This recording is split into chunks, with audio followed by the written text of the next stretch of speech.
and he was all over him. And he was, Stephen Wright, able to get rid of that football just in time.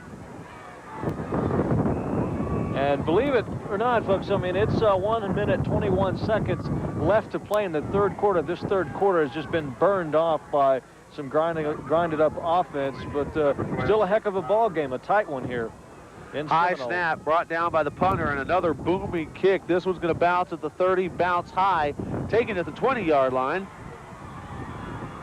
and returned up to the 35, 36-yard line, and that is where Denver City will take over. 1 minute 8 seconds left in the third, and still 14-7 Denver City. Seminole fighting for a possible playoff berth. They're down by 7 at the moment. And let's check back in with Jay Gordon Lund. The Red Bobbin at 214 South Main is a gifts, crafts, and clothing headquarters for you to shop. And Darla Lund, who is no relation to me, her name is L-U-N-D, mine's L-U-N-N, and Betty Jenkins is her mother. She makes clothes. You might want to check the Red Bobbin and see if you can get some clothes made for yourself.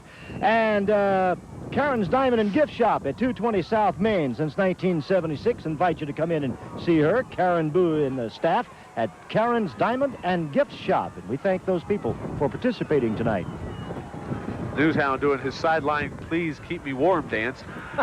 First down for Denver City, and nowhere to go for Guy Kinman. He is knocked out of bounds right at the line of scrimmage. Yeah, big hit on the play. Number 83, Larry Estrada, just nailed him out of bounds, gave him something to think about on the next play. That was on that right side of the line, and that sweep not working on that play. That'll be a loss of about 6 inches, so call it second down and a long 10. Of course, in the conversely, the second half, we're seeing defensive battles.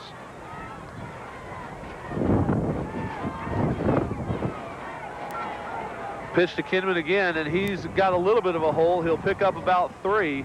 He looked like he stumbled a little bit coming through the line of scrimmage. We'll bring up third down and 7 at about the 38-yard line. Stumbled right into the helmet of number 44, Hector Cadarco, who nailed him. The Indians definitely not lacking any hitting abilities this ball game. Some good speed. Trying to get the momentum back. And so, third down and 7 for Denver City. There's the pitch to Kinman again. No, this is the pitch to number 40, and he's got absolutely nowhere to go. Good defense by the Indians. Number 40 is Ben Wells, the 5'9", 150-pound senior, and he just couldn't find anywhere to go. Nice defense by the Indians. And of course, number 18, the cornerback, Anthony Salazar, it's his job to come up and try to stuff that play. He was spread out back there deeply on one-on-one coverage. Larry Estrada from his defensive end position came up and squeezed the play inside and able to make the stop. It looked like he came up limping a little bit, may have twisted a knee or something, I'm not sure. Well, you could see Estrada there on the bench in obvious pain. He did hurt something as he made that tackle. And he'll be checked on by the trainers. He is hurting right now. Looked like he really kind of popped that knee. You may be right. I don't want to make any guesses, but Larry Estrada is in a lot of pain right now. It'll be interesting to see what Denver City does now with that strong wind against them. 4th and long. I'm sure they're going to try to punt, but you know, that boomerang punt doesn't work very well. 13 seconds left to go in quarter number 3. It is 14-7. The Indians trailing the visiting Denver City Mustangs. 4th and 7. There's the snap, and the kick comes right back again. It's a short one. This one will go, let's say about 9 yards. And if the Indians would have been able to receive that punt, somehow get their hands on it, there was no one over on that right side to stop. Number 12, Casey Powers, was the closest player for the Indians to the ball, and if he would have grabbed that thing, no one was on that right side. He would have been in for a touchdown. You're absolutely right. 6 seconds left to go, third quarter. In a very windy and temperature rapidly dropping Wigwam Stadium here in Seminole. This should be the last play of period number 3. Handoff inside, that's Flores. Flores picks up about 7. tackle on the play by Braun Curtis. Seminole definitely doing much better running it straight up the middle and not trying to get outside that time. They've had very little success getting outside. And that does it for the third quarter. At the end of 3, it is still Denver City 14 and Seminole 7. We'll be back for the final stanza right after this.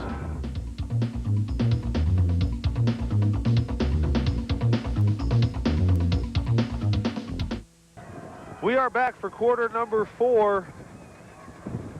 Seminole with the ball. And a second down, and the ball is on the ground, or looked to be on the ground, maybe not. Well, there was a big mess in there. It looked like somebody got a hold of a face mask. No flag. Messy tackle, and it's close to a first down for Seminole. You saw Larry Estrada there on the sideline as we came back from commercial, and he is still in a lot of pain over there for Denver City. He made a key tackle on a for Seminole. He made a key tackle on a third down play, which helped give the ball back to the Indians. He's made a tremendous amount of good plays all game long, and he'll be greatly missed if he's not back in there. I think we're going to have a first down. The Indians using Nathaniel Flores, the fullback. Now they're running that wing T, and there's some good trap plays right up the middle. Very effective for the Indians. They've been trying to get outside early in the third quarter anyway, and not able to do that. Denver City keying on some of those sweep plays, and they're going to have to, as far as I can see, are going to have to try to go right at them up the middle. It is a first down for the Indians. They are now at the 36-yard line, actually just outside the 35-yard line of Denver City. And as we saw just a moment ago on the sideline, they are doing a rapid tape job on Larry Estrada's ankle. So that appears to have been the problem, was an ankle injury. They're taping it up. We will probably see him again. Stephen Wright, the ball carrier, on the keeper, and he has nowhere to go. He'll lose about a yard. He's just hammered by Josh Smith, number 18, quarterback on quarterback, and the outside runs for the Indians not working at this point. Well, wouldn't it be interesting if the pros and the players went both ways? See Troy Aikman delivering the hit on yeah, their contracts on his their foes. Contracts are worth a lot of money now. If they went both ways, they'd ask for double the amount they're making.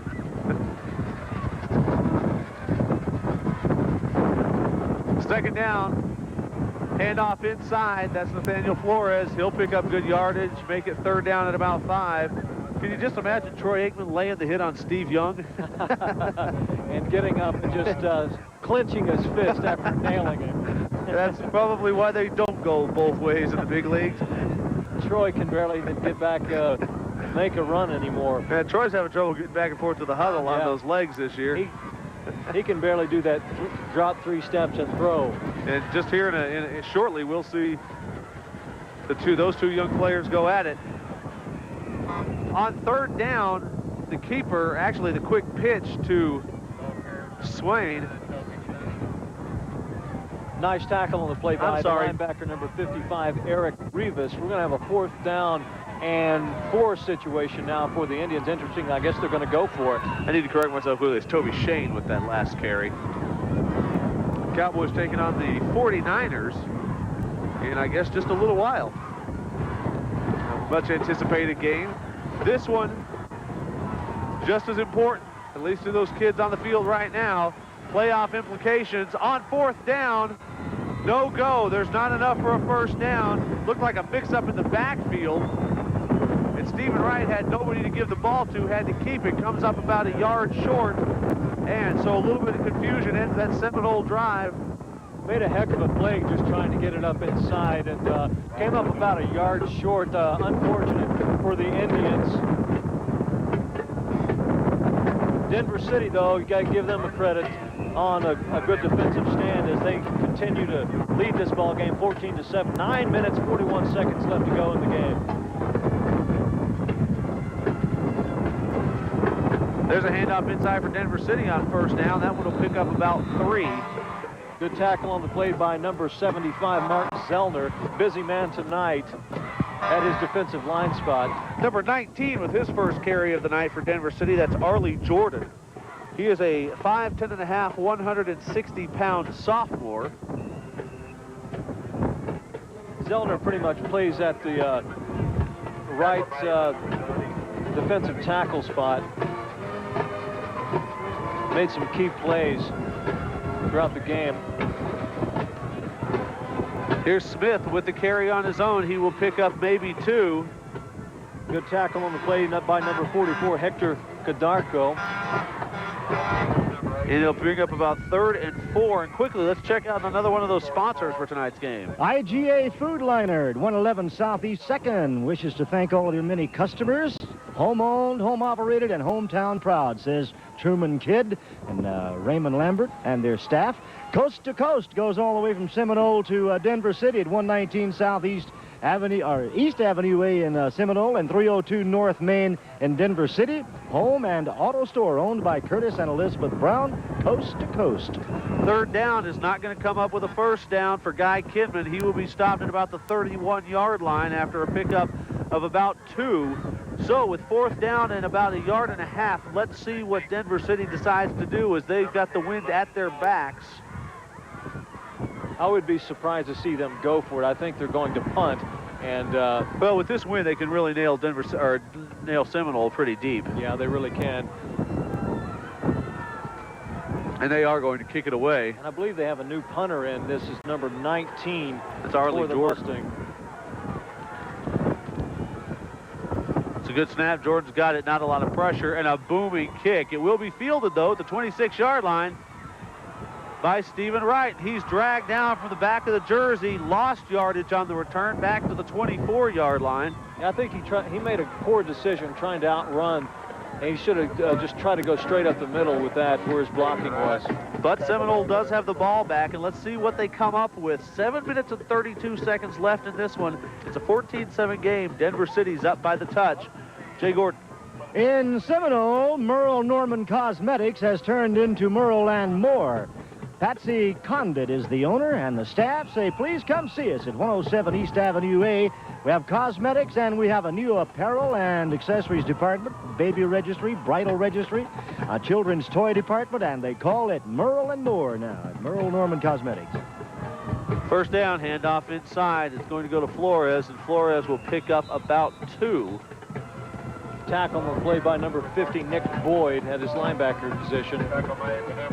Seminole having more success up the middle on quick trap plays with that wing T. They're picking on the nose guard for Denver City. Now, the gain was actually a little more than it looked to be from our vantage point. It's going to be 2nd and about 6, so a pickup of 4 on the carry. Of course, Nick Boyd is the nose guard. He came off the block there and made the play. 2nd down, 6. Indians with the ball. Handoff inside. It's going to be Flores again. This time Flores is bottled up. He may have picked up maybe 1 yard up to the 30-yard line. Yeah, Bron Curtis, number 20 linebacker, came in and snuffed that out. He also helped out by the inside line there as well. So another big 3rd down situation for Seminole, especially this deep in their own territory. Sorry about that. My lips are starting to freeze. 3rd and 5 opportunity they're knocking here. the icicles off mine. 3rd and 5. Wright's got the ball on the quarterback keeper, and he's got a block, and that block will help him apparently pick up the 1st down. Nice job by the Indians downfield with the block. The ball is spotted right at the 35, and that is going to be a 1st down. And Josh Smith there on the cornerback, or a strong safety position, came over to help out. Good blocking, lead blocking out there on that, just basically a sweep play by the quarterback. So a big 3rd down conversion for Seminole keeps them with the ball, 5:55 and counting.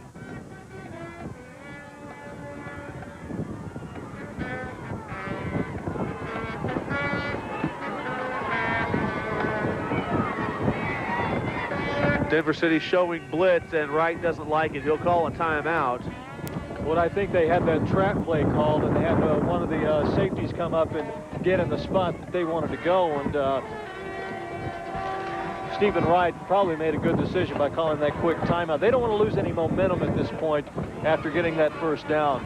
And let's check out some more of the sponsors for tonight's ball game. Texas Equipment Equipment Company at 1305 Hobbs Highway is the John Deere tractor dealer in the area. And Paul Condit is the president and general manager, and his staff wishes the Indians the best. This Paul Condit carries a lot of hats. He wears a lot of hats. He's co-chairman of the Democratic Party, and he's a director of this, that, and the other. And while I was visiting in his office this week, I noticed he spent some time in Washington, D.C., making some important friends. And one of them was in the Oval Office with President Bill Clinton, Al Gore, and all of those that are top-notch Democrats in Washington. Paul Condit was right in the middle of them, and I know that because I saw all the pictures on the wall, and that was kind of recent. So Paul Condit, big man about town in Seminole and Gaines County. First and 10 for the Indians. They're driving. 5:39 left to go in this ball game. The Indians trail by a touchdown, 14-7. There's a handoff to Shane. Shane's got some running room. And motors up to the 42-yard line. It'll be a pickup of about 6.5. Good blocking again, though. Number 40, Ben Wells, had to come over from his cornerback position and make the stop, but not after a good game. This drive brings up an interesting situation, something to think about.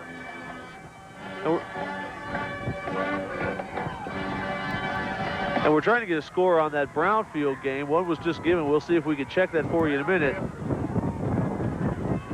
And we'll go back to what we were saying about this drive in just a moment, as it's 2nd down and 4.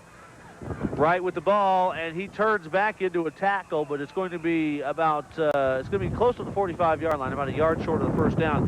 What I was about to get at is, at the end of this drive, do you go for 2 and go for the win? I think if you're Seminole, you have to. You're looking at 4:30 and counting in this ball game, and having to play ball control ball like this. If Seminole drives down to score, it may be their last opportunity. A tie ball game does them no good. Absolutely. Army Salinas would definitely go for 2. Something to look for if this drive continues downfield the way it's headed. It's 3rd down at about a yard and a half for the Indians.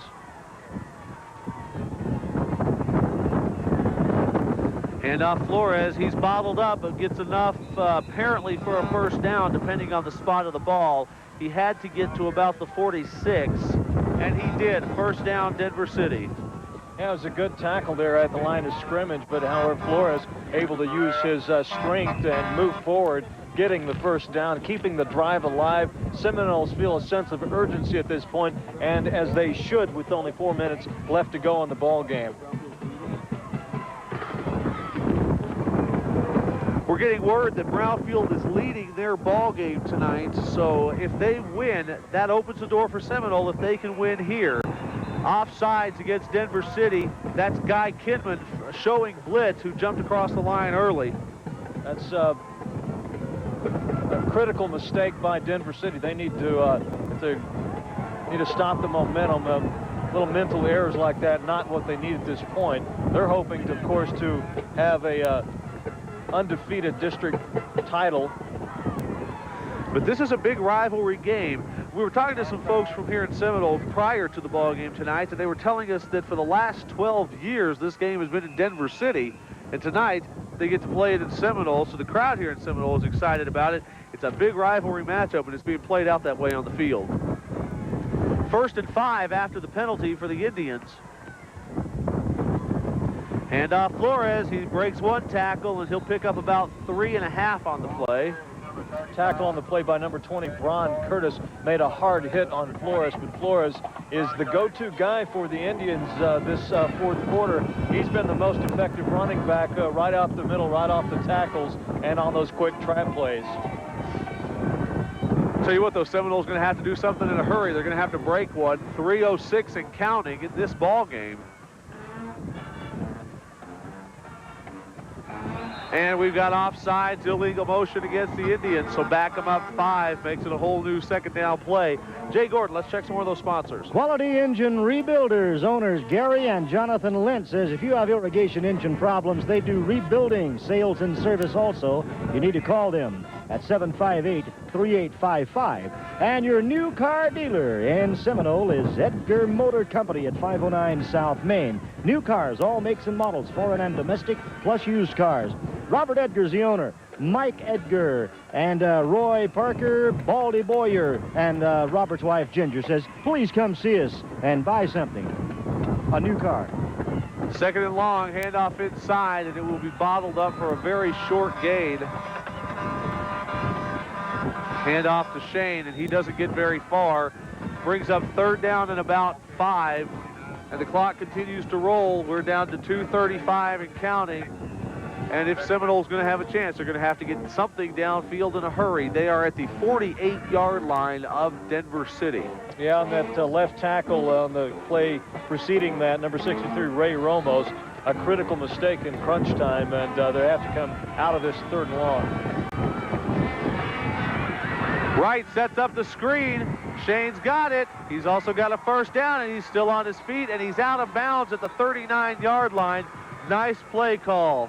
Great call by Army Salinas, has set up that screenplay beautifully. Number 29, Toby Shane, pretended he was blocking up on the line and then squeaked out on the left side, and it was wide open, had great blocking. It was well set up. The correct call to make there by Army Salinas. Absolutely. It picks up the first down on a critical third down play, keeps the drive alive, and also Shane gets out of bounds and stops the clock. Wright looking downfield, has a receiver who fell. The ball came up short. Seminole wants a penalty, but it looked like the pass was uncatchable for the intended receiver, number 30. That's Cody Fleming. A very risky pass by Stephen Wright on that play. Again, his receiver did fall down, but he was double covered, and almost another turnover.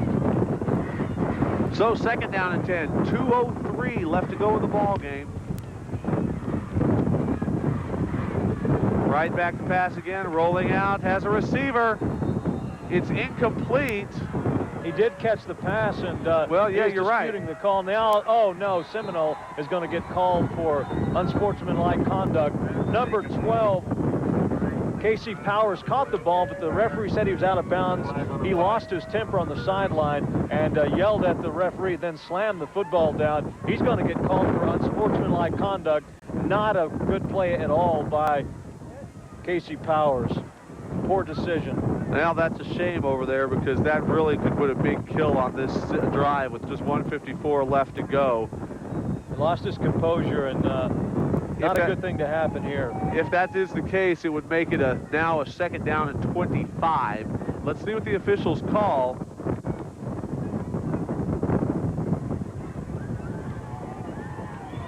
Well, the call is delay of game for the spiking of the football. That's only 5 yards, so that's a not break. As bad. That's a big break. It makes it, but it is a loss of down because the second down pass was incomplete. They called it the delay of game after the completion of the play. So it's 3rd and 15, and the wind is picked up. It's incredible. This is a big play. All the way back across the field. The pass is caught. Oh, no, it's dropped in and out of the hands of the intended receiver. Would have been a first down, and number 32 can't come up with it. It's Miguel Rodriguez. That ball just stood up there in this wind. Boy. That was almost a great catch by Miguel Rodriguez. That would have been huge. Now it's 4th and 15. And it's make it or break it right here for the Seminole Indians. If he would have had any kind of spiral on that ball and held in the air a little longer, Miguel would have caught that. The last report we had was Brownfield leading their game. So really, this could be a possible playoff berth for Seminole. On the line right now. Timeout on the field, Indians. And Jay Gordon, let's have some more of those sponsors. K&S Steakhouse on the Hobbs Highway's owner stand, and Cammy Hughes and the staff invite you in for daily buffet specials and the best steaks in Texas. K&S Steakhouse. And also the Protec Automotive Napa Car Care Center owners, Richard Riojas and Freddie Contreras, says please come and see us for quality work and reasonable prices. They're at 1100 Hobbs Highway. And Jaime Borjas, Johnny Cardenas, and Jonathan Day says we will take good care of your vehicle, whatever it may be. Just come and see us. So let's set up the 4th down play. It's 4th and 15 for the Indians. They are at the 44-yard line of Denver City. They've got to get to the 28 for a first down.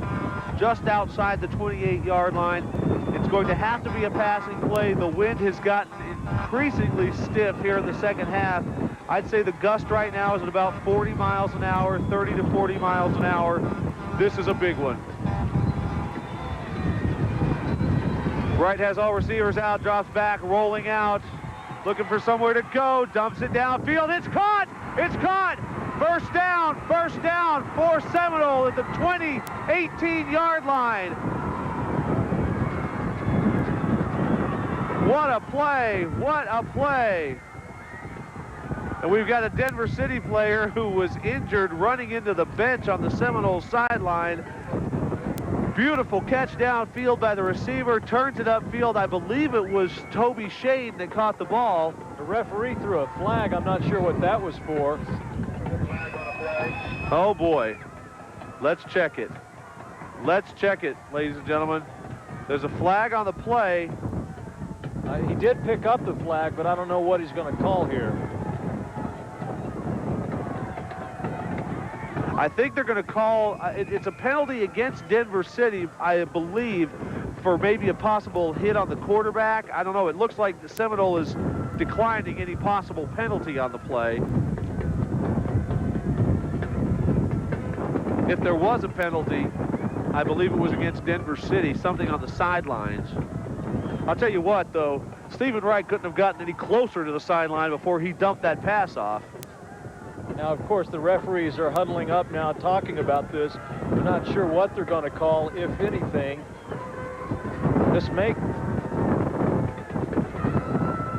I didn't see what happened on the sideline. I'll just know one of the linebackers for Denver City was slammed into the bench area. They may have been discussing whether or not unsportsmanlike conduct. It's unsportsmanlike conduct, and he motioned against Seminole initially. Well, let's see. Okay, it is unsportsmanlike conduct after the completion of the play.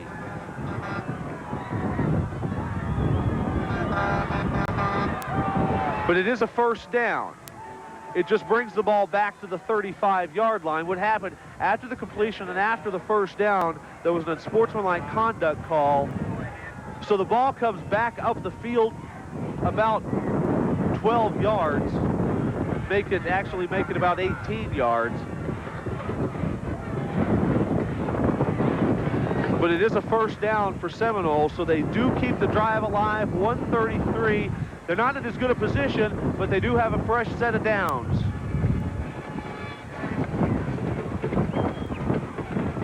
And here's right back to pass again. He's looking. He's got a receiver. Intercepted by Denver City. Returned to the 31-yard line, and that's going to do it. Intercepted by number 88, David Carrillo. And that's going to end Seminole's run at a playoff spot, apparently. Just 1:23 left to play. Yeah, he made a choice of throwing it into double coverage and had a man out there, but really not much chance of getting it to him. Yeah, because of the wind and the double coverage, that was going to be really a miracle if it had been complete. Yeah, that would have been a very tough completion there. Some of our sponsors here, gentlemen. Expressions, etc. on the square at 1100 South Main is a gift specialty shop. They have 9 owners, and they want you to come and visit them at Expressions, etc. on the square in downtown Seminole. We do have a flag on the field. It looks like it's going to be motion against Denver City, the way the officials are indicating. Offsides against Denver City, so back it up 5 yards. Seminole Floral at 214 North Main says meeting your needs for all occasions is what they're there for. John and Maxine Freiberger and the staff, well, it's Christy Castleberry. And Christy is very proud to say that she'll soon be 21 years old, and she looks like a pretty high school girl, but I thought she was, and I think she wanted to get mad at me. She's turning 21. Happy birthday, Christy. First down, Denver City. They'll take a knee. Seminole should use a timeout here if they've got one left. I'm not sure that they do. I think they've burned up all their timeouts, Pat, and they're just going to continue to let that clock roll. 1:09 left to go in the game.